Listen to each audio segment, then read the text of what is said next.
Salut, bienvenue sur la chaîne STS Trading Ishimoku Kinkoyo. J'espère que vous allez bien les amis et que vous avez passé d'excellents moments en famille ces derniers temps et c'est là tout ce qui compte.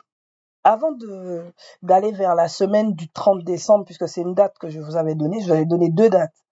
Je vous avais donné la date du 15, donc c'est ce qu'on va regarder là un peu, et la date du 30. On va regarder aussi cette date du 30, voir ce qu'elle a à nous donner comme information ensemble. Donc on va commencer avec cette fameuse date du 15. Rappelez-vous, nous étions en excédent de niveau, mais nous n'avions pas encore fait le temps 3 à l'époque. Et on voit bien que le temps 3 nous a permis de nous propulser vers un certain niveau de marché. C'est-à-dire, on est venu faire ici une N sur les 107 887. Alors, comment prendre ce trade? Si je vais en 4 heures, vous allez voir qu'au lieu de faire un sommet et de nous renverser tout simplement Sanyaku, on a plutôt eu ici un creux et un angle de Kijun qui nous a propulsé sur ce niveau-là. Donc, il fallait être courageux pour venir chercher ce trade. Maintenant, je vais parler de la date du 30. On va regarder ça ensemble. Une date qui revient assez souvent puisqu'elle est liée à ABC. C'est le temps 4. Et ce temps 4 ne me fait pas peur parce que tout simplement, nous sommes bien au-dessus du point B. Et donc, on pourrait s'attendre à un retour à l'équilibre 50% de BC ou un retour à l'équilibre type S, c'est-à-dire 50% de CD avant de repartir à l'achat. Donc, si réellement la bougie du 16 décembre, la semaine du 16 décembre est un sommet, ce serait un retour à l'équilibre de ce sommet sur la Kijun autour des 78 700.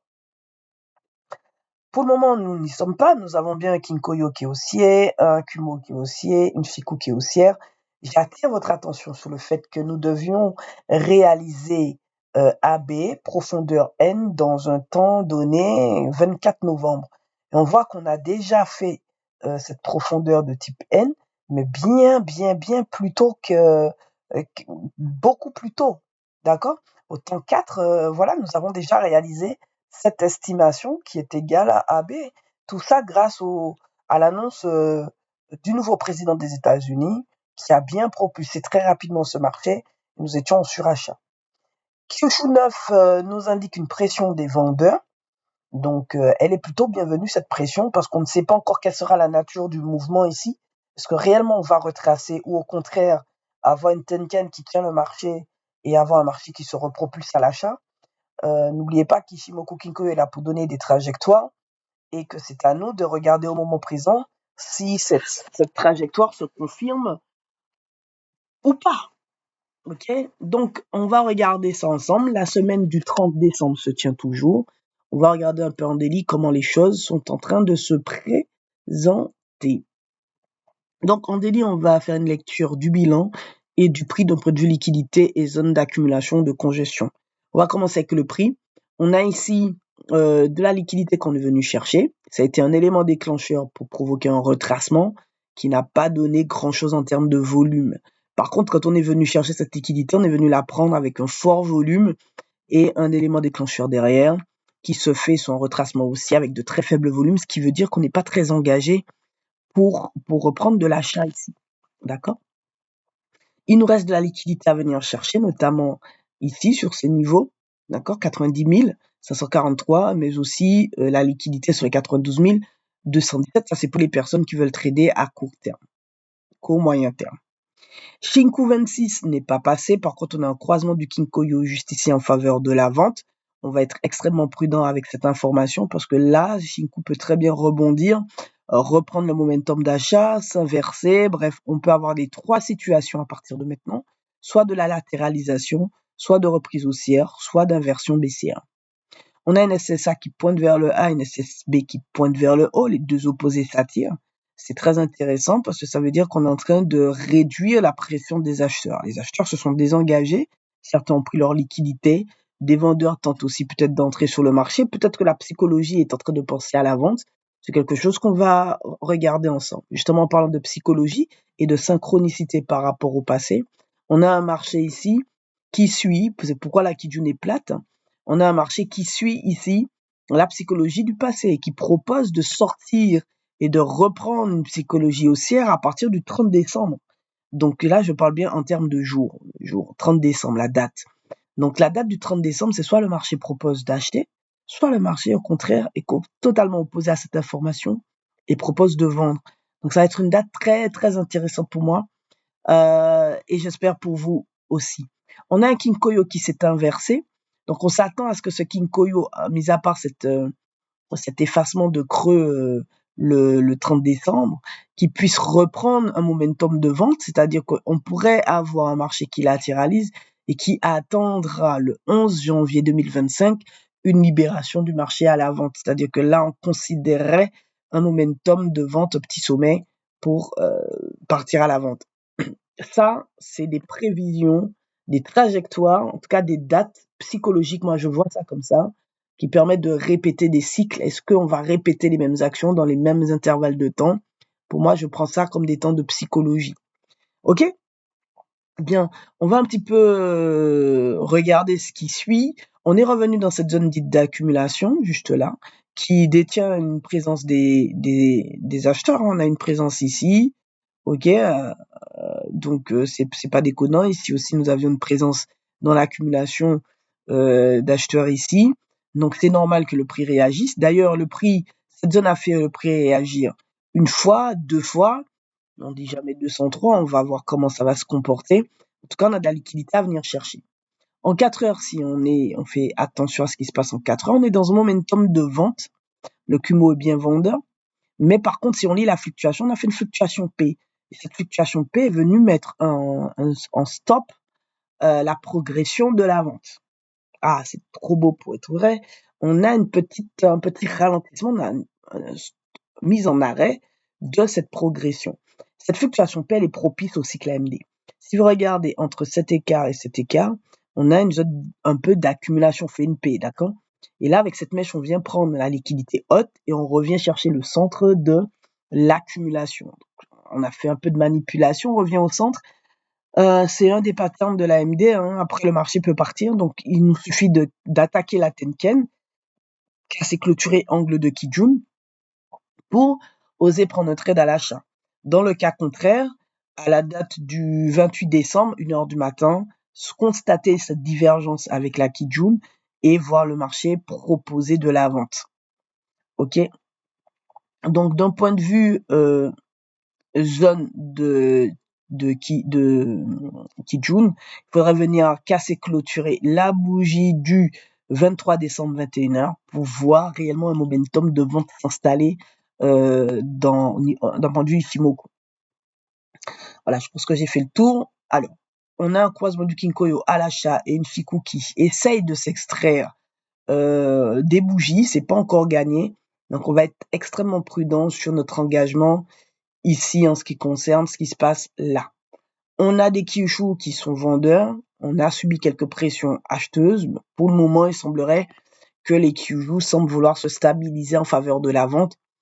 On verra bien ce que le marché va donner au moment venu. On peut aussi regarder la structure, comme on est en fluctuation paire, regarder qui a la main de point de vue temps sur ce marché et en extraire un scénario que voici. Donc ce scénario nous montre bien que il est vendeur, premièrement.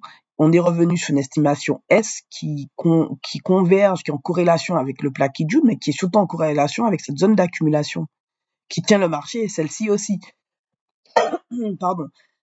Ces zones d'accumulation détiennent aussi la présence des acheteurs. Donc j'ai une présence d'acheteurs ici, j'ai une présence d'acheteurs aussi ici. Donc on voit que le marché rencontre des acheteurs et on est vraiment dans cette zone de conflit où acheteurs et vendeurs sont en train d'échanger de manière frénétique, qui crée une autre zone d'accumulation juste ici.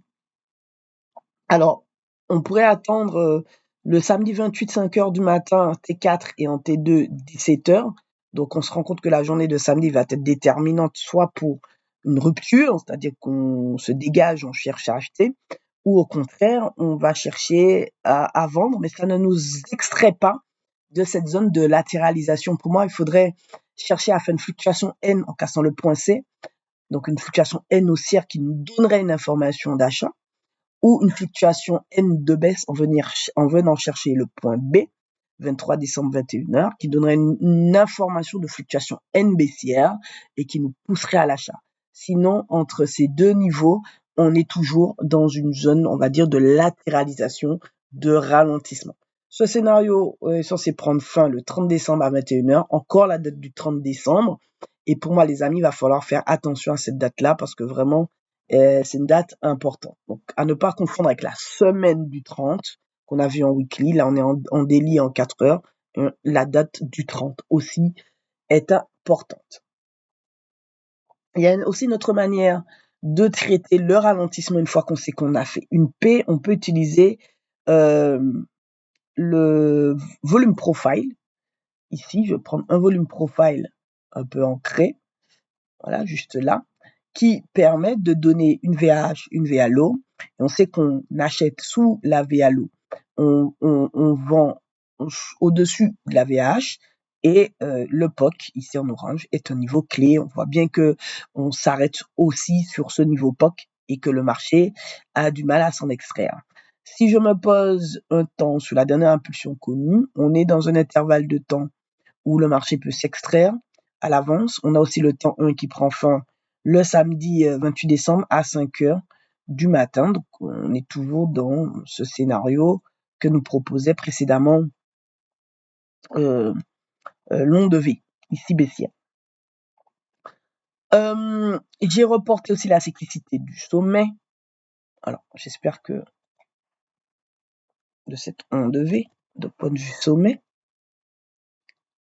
Voilà.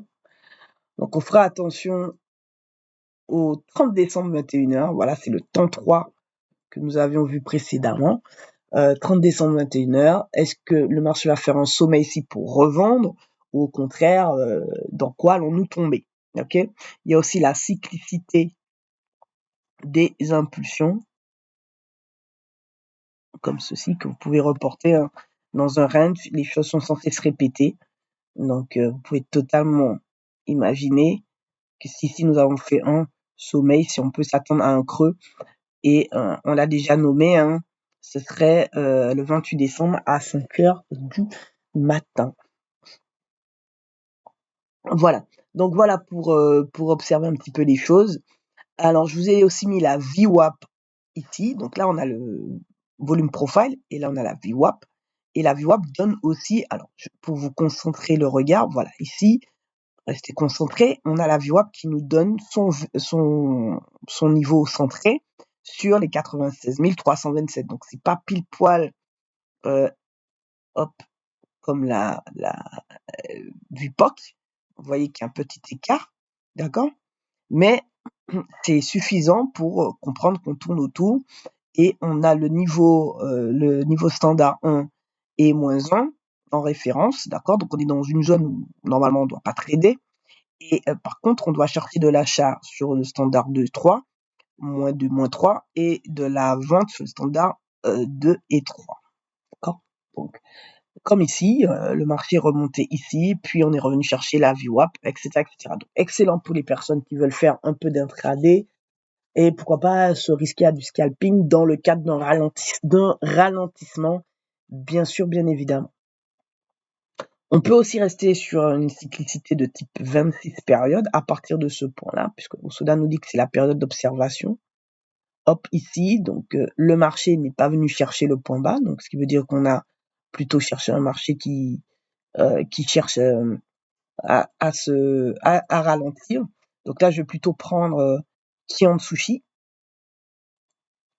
Hop, ce sera plus simple. On va mettre jusqu'à 76.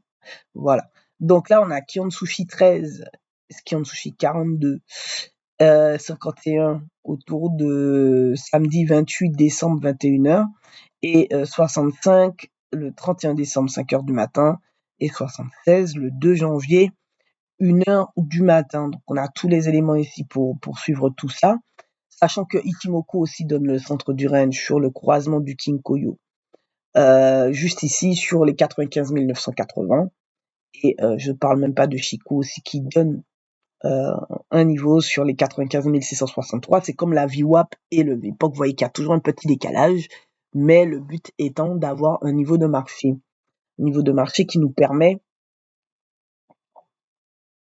de cadrer tout ça.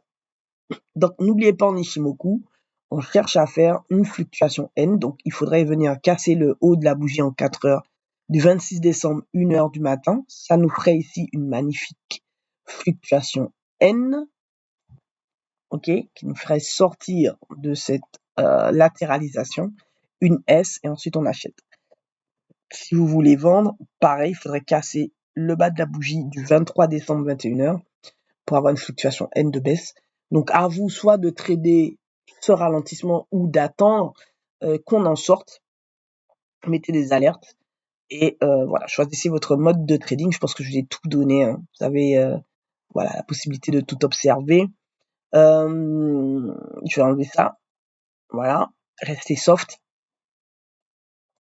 Ok, ça aussi. Voilà, donc on va passer plutôt sur le scénario. Voilà, simple à regarder du regard. Donc, si on regarde un peu comment le marché a ralenti ici, ça va être intéressant 40 minutes. Ici, on a un magnifique cycle AMD on prend la liquidité basse, la liquidité haute, on revient sur le centre, on se rend compte qu'on est en train d'attaquer un peu plus bas que le centre. Vous en conviendrez, on a un marché qui tente de descendre plus bas que le centre. Donc, ce serait aussi l'occasion de voir un cycle AMD s'inverser sous vos yeux. Je vous invite à regarder, à observer ces éléments. Et s'ils s'inversent, c'est-à-dire qu'on pourrait venir chercher les liquidités basses. On a déjà vu en daily les raisons de venir chercher de la liquidité. On les a déjà bien en tête. Ce serait pas déconnant. En plus, on est dans un momentum ici de vente. On a Shinku qui est passé. Par contre, on n'a pas un Kinkoyo qui s'est inversé, en tout cas pas tout de suite. Et là, ce serait l'occasion de regarder un petit peu comment les choses se passent, hein. On est sur une bougie d'hésitation Ekinashi. Il faudra attendre sa clôture dans 46 minutes pour venir statuer sur ce que le marché est en train de faire en 40 minutes. Moi, je vous le dis, attendez la clôture de la bougie de 4 heures. Ensuite, en 7 minutes, si vous voulez vraiment creuser, regardez, on a pas mal d'hésitation ici sur ce niveau parce qu'on est revenu dans une petite zone d'accumulation qui détient elle aussi la présence des acheteurs, notamment ici on a un peu de présence d'acheteurs. On voit bien que le prix réagit avec une augmentation de volume alors que les corps se réduisent. Donc on va faire attention à ce qui se passe ici. On est encore très loin de renversement. Shikoku c'est assez éloigné du prix. On a un Kinkoyo qui est bien engagé, un Kumo qui est bien engagé, mais ça n'empêcherait pas le marché de réagir. N'oublions pas qu'on apprécie de la liquidité, élément déclencheur, et que le marché va de liquidité en liquidité aussi, dans une zone d'accumulation qui détient la présence des acheteurs. Et donc, c'est idéal de voir le marché réagir sur ce niveau. Ce n'est pas non plus déconnant. Si vous voulez travailler cette baisse, vous pouvez, vous avez l'occasion de le faire, il ne faut pas hésiter. Voilà. Et ici, on a un petit scénario, on va dire, ah, mais elle a prévu tout, hein. Ça fait un moment que je regarde le marché aussi. Donc là, on a fait une V avec l'excès au temps 3. Donc ici, si le marché retrace, on pourrait retracer, revenir au point B, premier niveau point B, et ensuite, pourquoi pas voir le marché reproposer encore de la vente. Donc dans combien de temps? Donc ça, c'est pas encore valide, hein. On ne sait pas si réellement ici c'est le creux. Il faudrait casser, clôturer la Tenken pour moi, selon moi, et voir un marché essayer de revenir sur le point B avec cette petite gestion d'excès. Donc on ne monterait pas bien haut, hein. Donc on serait entre la Kijun et ce niveau-là. Et puis ensuite, le marché pourrait reprendre très bien sa vente. Donc là, on va faire attention à ce qui se passe. C'est un scénario qui se termine. Comment on est vendeur si on a une continuité ou une reprise de la vente, notamment je pense à 16h31 et 16h15, pourquoi pas reprendre de la vente et venir chercher de la liquidité un peu plus basse. Donc ce serait l'occasion aussi de reposer un ABC, puisque ce scénario étant terminé, il viendrait marquer, donc ce serait une simplification ici. Si jamais ici c'est un creux, hein. Ok. Je vous rappelle, je fais des rappels de principe. Ce serait une simplification ici avec un scénario, je sais pas où coincé, et pour projeter de la baisse, d'accord. Donc vous pouvez aussi travailler fluctuation on-devait par on-devait, c'est-à-dire vous pouvez aussi faire ça pour avoir un scénario un peu plus safe. Voilà les amis, je vous laisse avec ça. En tout cas, ne soyez pas pressés dans vos analyses et dans votre approche du marché. Prenez le temps de bien comprendre ce que le marché vous propose. Prenez soin de vous. On se retrouve autour du 30-31. Je vais regarder un peu comment le marché réagit au scénario de 40 minutes de ralentissement ici que je vous ai proposé en 4 heures. Je me rends compte que c'est 4 heures et pas 40 minutes juste ici. Voilà, comment le marché a réagi, où en sommes-nous, que devons-nous penser, est-ce que là réellement on peut penser vente, etc., etc. On regardera ça ensemble les amis, ne soyez pas pressés, prenez le temps de lire, d'assimiler des concepts. Je vous ai parlé de l'AMD, ça se retrouve ici. Euh, Revoyez vos copies, reposez-vous, profitez de vos familles et à très vite sur la chaîne STS Trading. Ichimoku Kinkoyo. Tchuss. Et n'oubliez pas de vous abonner.